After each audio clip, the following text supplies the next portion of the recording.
L'avis de l'arbitre, monsieur de rien. Ouais. Est-ce que la vidéo a fait du mal au foot alors? Bon, je crois qu'on peut dire que le VAR reste encore au centre des polémiques dans le football. Et on peut tirer, je crois, un bilan contrasté, 8 ans après sa mise en œuvre. Je vais prendre un exemple. Moi, j'étais à Brest fin octobre. J'ai assisté au match Brest-Paris-Saint-Germain. Il y a eu un Parisien qui a fait une main. Je ne sais pas si vous en souvenez. Ouais. Il est un peu en retard. Voilà, tout à fait.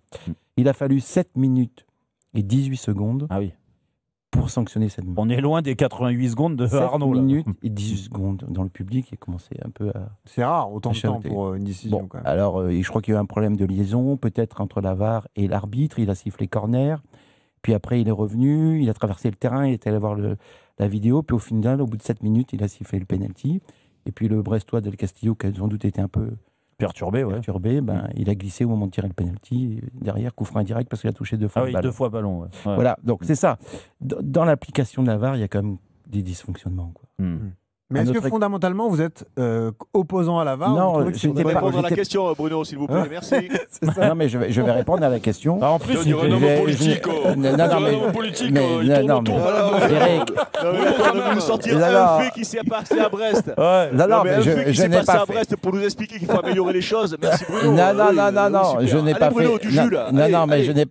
Je n'ai pas fait les jésuites, je vous rappelle. Donc, il n'y a aucun souci. J'ai un sentiment très clair. En 2010, j'ai écrit un bouquin avant la Coupe du Monde en Afrique du Sud, SOS arbitre, SOS vidéo. J'étais de ceux qui pensaient qu'il fallait aider les arbitres à partir du moment où l'erreur d'arbitrage n'était plus acceptée, que c'était tout de suite le procès des arbitres qui était fait par tous les acteurs du football, les dirigeants, les journalistes, les entraîneurs, tout le monde. Et que donc, comme on est dans un monde imparfait et on demande la perfection. Ben non, dans l'arbitrage, il n'y a pas de perfection. Malheureusement, ça reste une activité humaine. Et tant mieux d'ailleurs. Bon.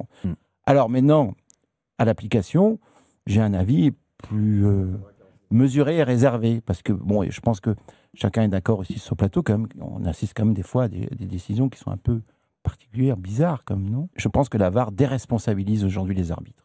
On parlait tout à l'heure des attaquants qui sont hors-jeu, qui partent hors-jeu. Hors-jeu de 2 ou 3 mètres. L'assistant ne lève pas son drapeau.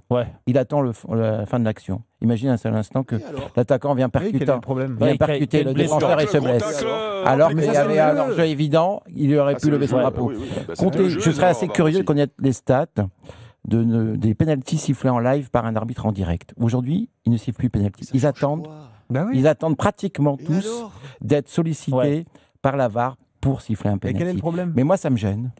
Et toi, moi, ça me gêne. Parce que vous avez été arbitre. Je préfère un mec qui attend et qui fasse pas de conneries plutôt qu'un mec qui se précipite. Mais s'il fait une connerie, c'est pas grave. Mais il faut les conneries quand ils attendent. Mais Christophe, s'il fait une connerie, c'est pas grave. Elle sera modifiée par la VAR.